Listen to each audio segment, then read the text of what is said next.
अब ventricular functional curves की बात कर रहे हैं कि ये वेंट्रिकल से किस तरह से रिलेटेड है, ठीक है। तो इसमें दो कर्व्स आ जाएंगे, हम देखते हैं दो कर्व्स आएंगे। एक होगा हमारे पास स्ट्रोक वॉल्यूम कर्व होगा, sorry stroke work output curve होगा, स्ट्रोक वर्क आउटपुट कर्व होगा, और दूसरा हमारे पास जो है वो वेंट्रिकुलर वॉल्यूम होगा, ठीक है, वेंट्रिकुलर वॉल्यूम आउटपुट वर्क होगा,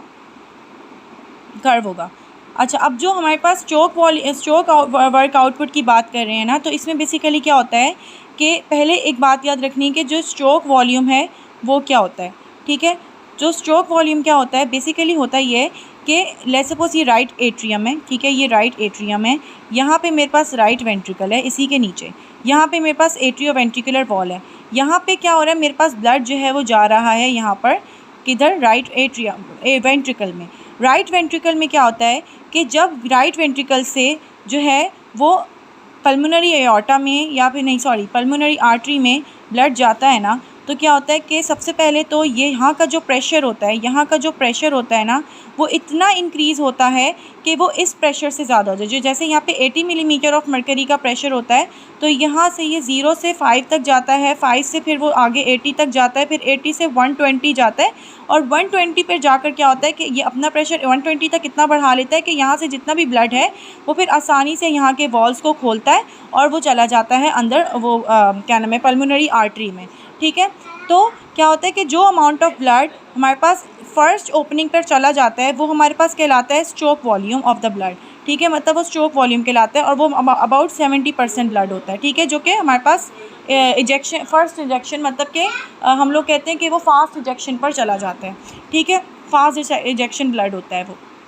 उसके बाद यही बात याद रखनी है कि हमारे पास जो स्ट्रोक वर्क आउटपुट है वो यही है कि अगर हमारे पास लेट्स सपोज जो एट्रियल प्रेशर है, एट्रियल प्रेशर अगर इंक्रीज़ हो जाता है, एट्रियल वॉल्स का जो प्रेशर है, यहाँ की एट्रियल वॉल्स का प्रेशर इंक्रीज़ होगा, तो डेफिनेटली वेंट्रिकल्स का जो प्रेशर है वो भी इंक्रीज़ होगा। जब वेंट्रिकल्स का प्रेशर इंक्रीज़ होगा तो जो हमारे पास स्ट्रोक वर्क आउटपुट आएगा वो भी इंक्रीज़ जाएगा, और जो हमारे पास वेंट्रिकुलर कर्व होगा वो भी क्या हो जाएगा, इसी तरह से इंक्रीज़ होगा जब हमारे पास प्रेशर्स इंक्रीज़ होंगे। तो वेंट्रिकुलर कर्व और उन दोनों के बारे में यही है। जैसे अब यहाँ देख सकते हैं कि